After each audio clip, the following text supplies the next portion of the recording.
So my house will be done shortly. I wasn't given a date to check back, but I assume in a week or two. Orcs work hard.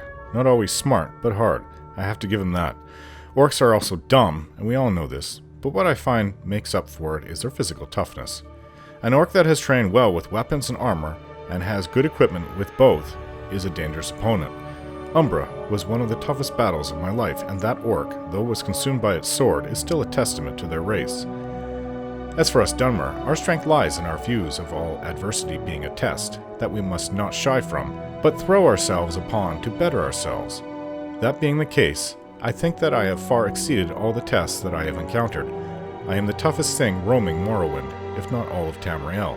I am wealthy, I am still young, and I have a beautiful woman. I also have a good friend in Julan who travels with me in my adventures. I have the ear of the gods, and I am working towards bettering all of Morrowind and saving Mundus from a great evil, Dagoth-Ur. I suppose I am happy to be me. I am. Just, well, the love department could be a little better. That's all. Then I truly will be content.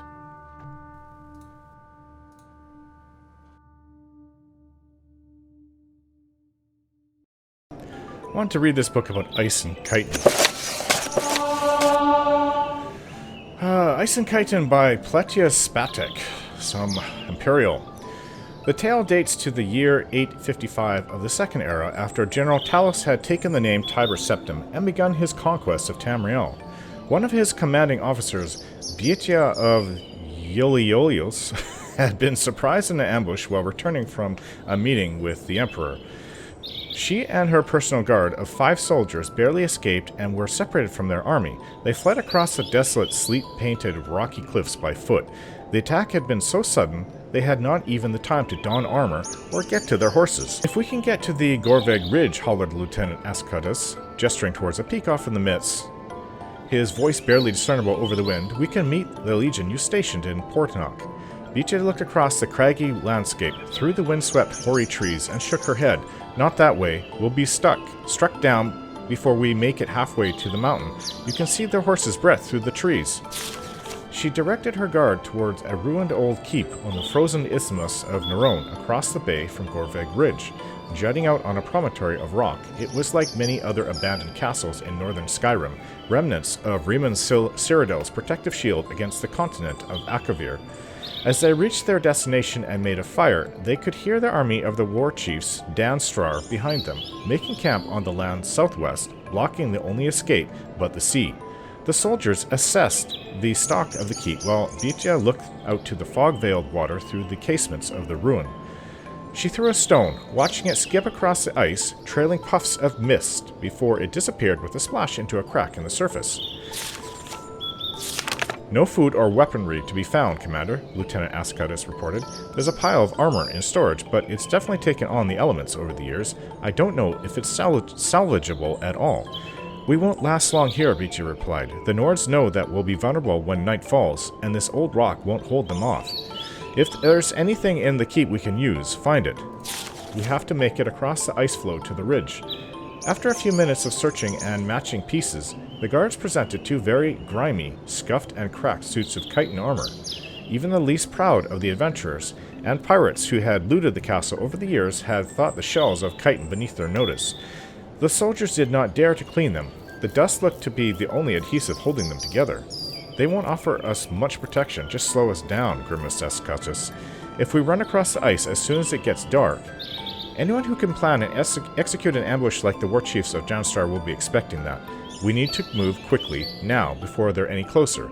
Beecha drew a map of the bay in the dust, and then a semicircular path across the water, an arc stretching from the castle to Gorveg Ridge. "The men should go the long way across the bay like so. The ice is thick there, a ways from the shoreline, and there are a lot of rocks for cover." "You're not staying behind to hold the castle?" "Of course not." Beecha shook her head and drew a straight line from the castle to the closest shore across the bay. "I'll take one of the chitin suits and try to cross the water here. If you don't see or hear me when you've made it to land, don't wait. Just get to Portnock." Lieutenant Ascodus tried to dissuade his commander, but he knew that she would never order one of her men to perform the suicidal act of diversion, that all would die before they reached Gorveg Ridge if the war chief's army was not distracted. He could find only one way to honor his duty to protect his commanding officer. It was not easy convincing Commander Beecha that he should accompany her, but at last she relented. The sun hung low, but still cast a diffused glow, illuminating the snow with a ghostly light. When the 5 men and 1 woman slipped through the boulders beneath the castle to the water's frozen edge, Bitia and Escatus moved carefully and precisely, painfully aware of each dull crunch of chitin against stone. At their commander's signal, the 4 unarmored men dashed towards the north across the ice. When her men had reached the first fragment of cover, a spiral of stone jutting a few yards from the base of the promontory, Bitia turned to listen for the sound of the army above. Nothing but silence. They were still unseen. Escatus nodded, his eyes through the helm showing no fear. The commander and her lieutenant stepped onto the ice and began to run. When Bitia had surveyed the bay from the castle ramparts, the crossing closest to shore had seemed like a vast, featureless plain of white. Now that she was down on the ice, it was even more flat and stark. The sheet of mist rose only up to their ankles, but it billowed up at their approach like the hand of nature itself was pointing out their presence to their enemies. They were utterly exposed. It came almost as a relief when Bitia heard one of the war chief's scouts whistle a signal to his masters. They didn't have to turn around to see if the army was coming. The sound of galloping hoofs was the crash of trees was giving away their very clear over the whistling wind. Bitia wished she could risk a glance to the north to see if her men were hidden from view, but she didn't dare. She could hear Escatus running to her right, keeping pace, breathing hard. He was used to wearing heavier armor, but the chitin joints were so brittle and tight from years of disuse, it was all he could do to bend them.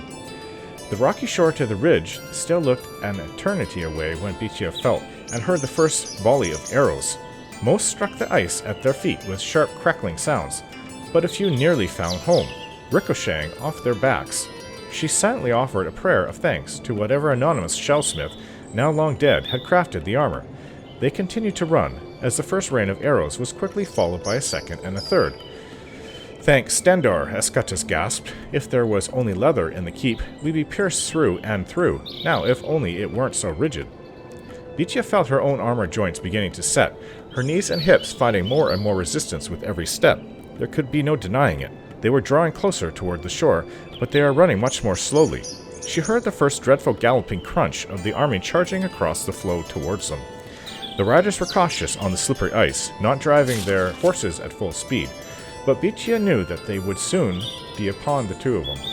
The old chitin armor could withstand the bite of a few arrows, but not a lance driven with the force of a galloping horse. The only great unknown was time.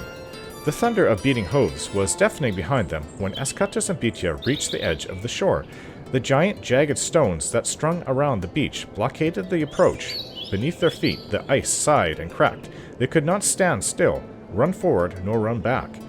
Straining against the tired metal in the armored joints, they took 2 bounds forward and flew at the boulders.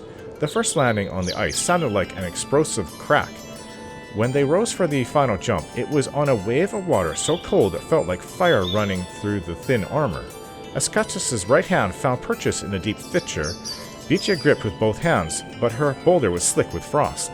Faces pressed to the stone, they could not turn to face the army behind them. But they heard the ice splintering, and the soldiers cry out in terror. For just an instant, when there was no sound but the whining of the wind and the purring lap of water, a moment later, there were footsteps on the cliff above. The 4 guardsmen had crossed the bay. There were 2 to pull Bitia up from the face of the boulder, and another 2 for Escatus. They strained and swore at the weight, but finally they had their commander and their lieutenant safely on the edge of Gorvig Ridge. "By Mara, that's heavy for light armor." "Yes," smiled Bitia wearily, looking back over the empty, broken ice floe, the cracks radiating from the parallel paths she and Escatus had run. "But sometimes that's good." Interesting. I've never been one for light armor myself. Medium armor. I've worn heavy armor for a time. It takes a little while getting used to it, but it's just not my thing. You can't run as fast, move as fast. I like to be, and you're certainly, it's harder to be sneaking. And I like to be more agile than what heavy armor provides. Okay, so we need to levitate. Okay, so south of the 4 1/4, that would be House Hlalu. And I can see the scarab. This is House Redoran. But not the side I want to go up, though.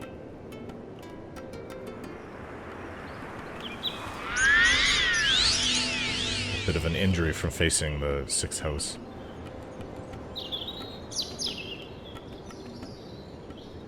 The plaza is right here.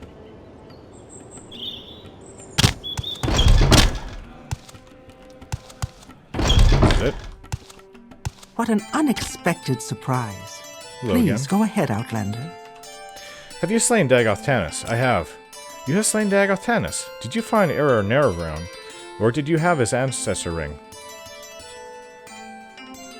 Dagoth Tanis is dead, and I have the ring. Good. It is a shame that Error Nerevrown died, but Dagoth Tanis is dead, and you have returned his ancestor ring.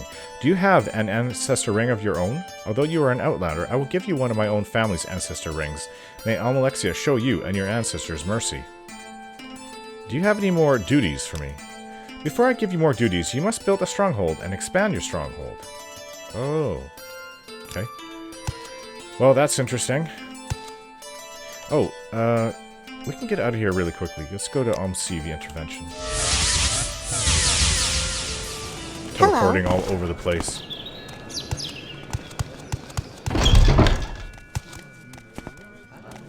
I am blessed to be at your service, Outlander. Hello. Are you here to serve the temple by performing duties? I am. A precious relic of the temple, the Shoes of St. Realms, has been lost. Do I not have that? In a dream, a priest had a vision of the Shoes of St. Realms lying neglected in the depths of Eldsatha, just northeast of Vivek.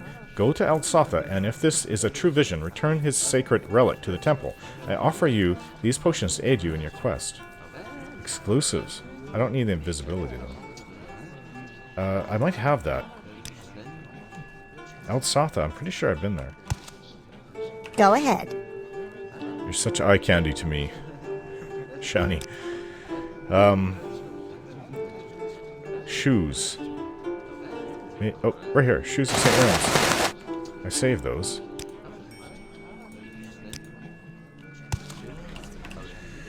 I do have them, I believe. Yes, these are the Shoes of St. Realms. Will you return them to the proper place in the temple?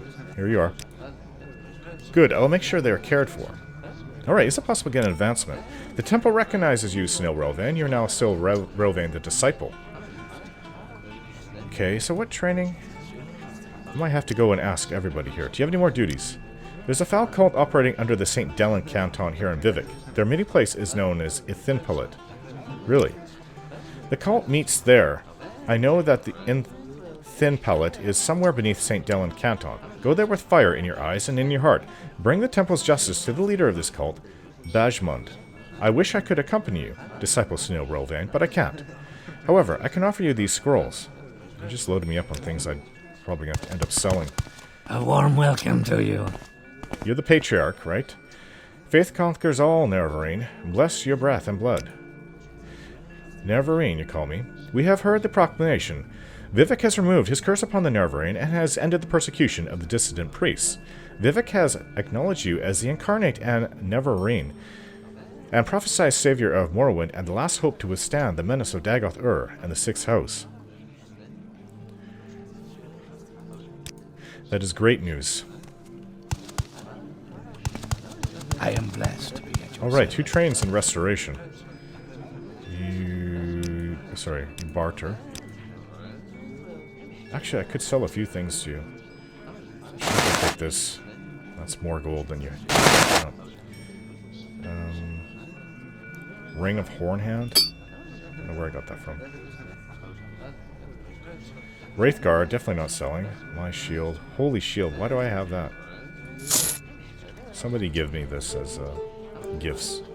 So I have scrolls. Don't need this. Don't need this. Don't need this. Don't need any scroll, actually. That's good enough. You honor me. How Hello. wonderful. Do you wish to Welcome, do Outlander. business? What do you sell? Potions. Don't need potions. Wonder if any of my abilities were drained. Spirit of Nerva. The spirit of myself. Hello? So you don't train, you just barter? More potions.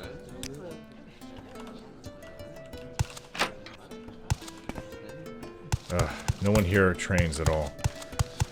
Okay, so St. Gallen's is right here. Underneath. In Thaputi or whatever it's called. Someplace.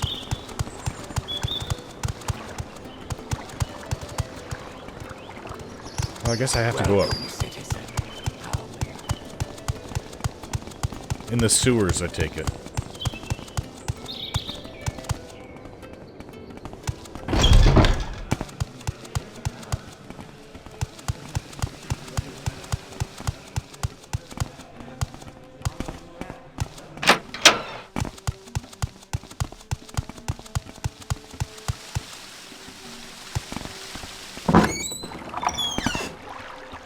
You can Go put on ahead. your armor now.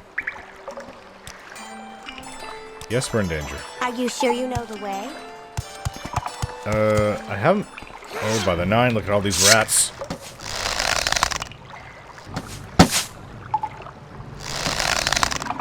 This one's hopping.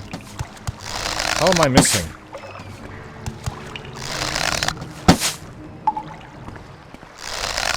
Like, suddenly I don't know how to shoot my bow.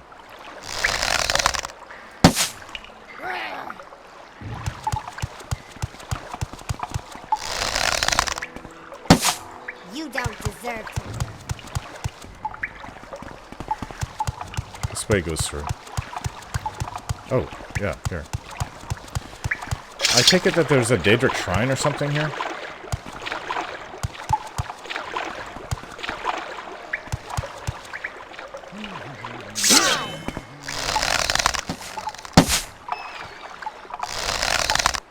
You will suffer greatly.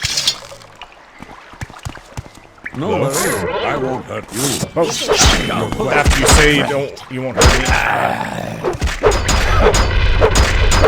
Fool of a Nord.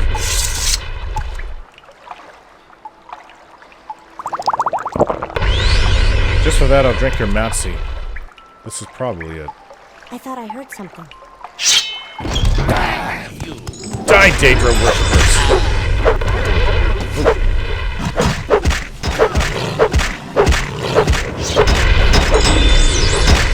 Soon you'll be Sorry. Can't move. Paralyzed. Can you guys fight? Julan. Ow. Okay, that hurts.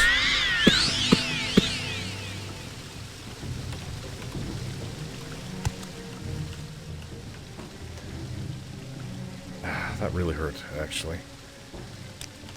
Here, Julan. Oh, out of Magica.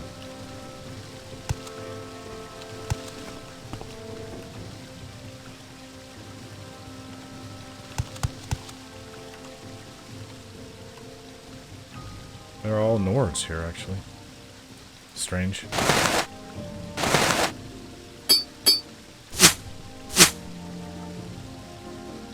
Not worth very much.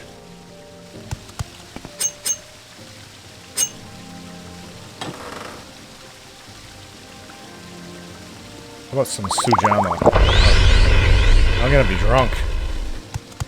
No more alcohol.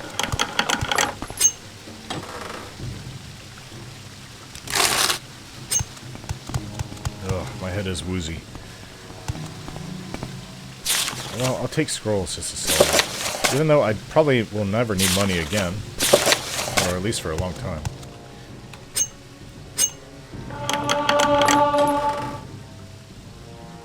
Corpse preparation. This is worth a bit. Exclusive. Exclusive amulet.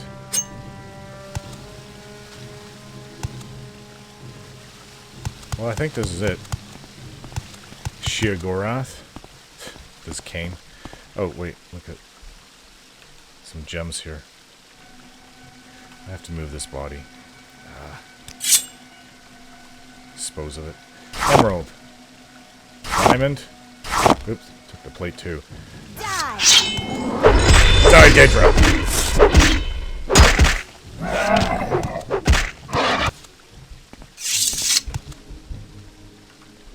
Dremora Lord. Oh, look at this Dremora Lord. Ha, Daedric's spear.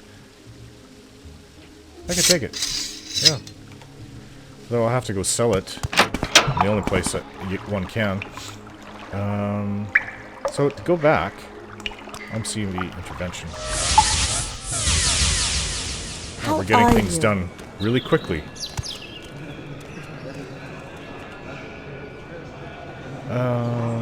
Take off your armor.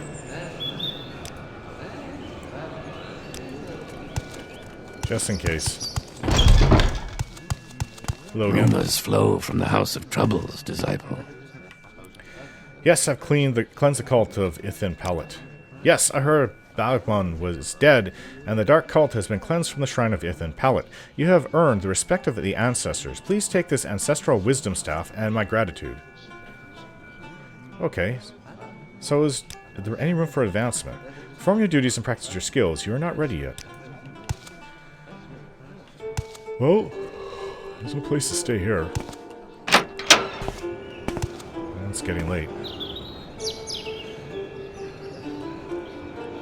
To Balmora, I guess.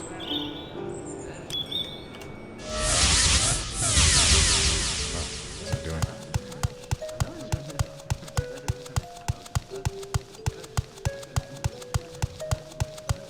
I'm very happy. Hello. I do have to sell, but I'll go Do tomorrow. you need something? To Mournhold. Okay. Well, it's very late. Julan's gone his own way. Wow. Feels like a storm is coming. It's just Shani and me. Oh, excuse me. I'm tired. Yes? Then let's go to bed. I don't want to right now. That's fine. That's your problem. It's late. Very late. I'm very tired. Uh-oh. Another one of these things. Why? Get out of my home. To remove the thing.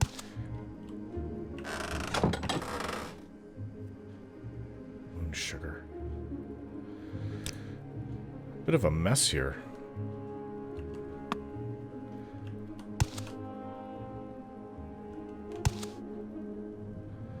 Yes? Okay, do you want to go to bed now? Okay, I guess she's not tired. Strange. It's very late.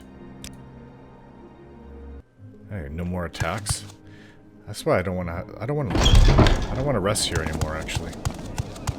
That's the second time that has happened.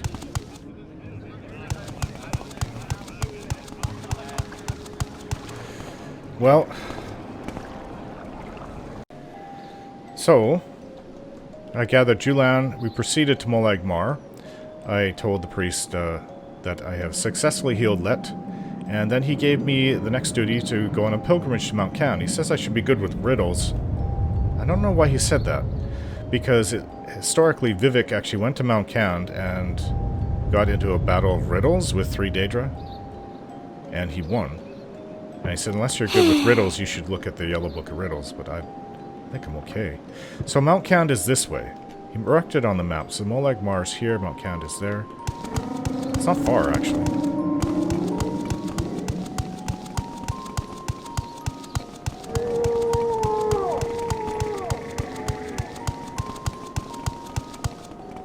Mount Can is this way.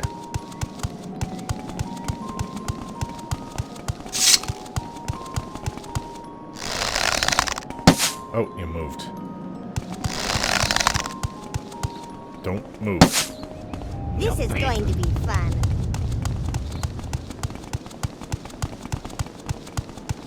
There's an Ogrim ahead. Daedra.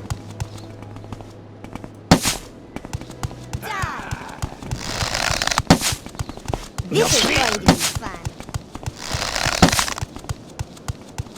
Dead Daedra. Take its heart. Mount Can is really close.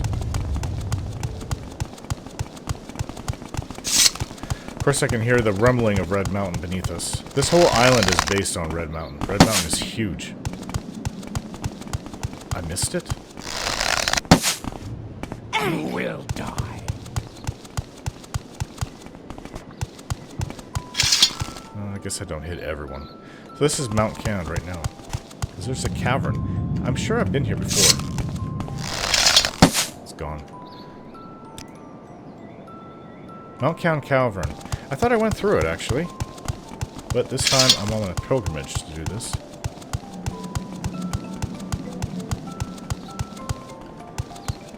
Okay, let's go back in here.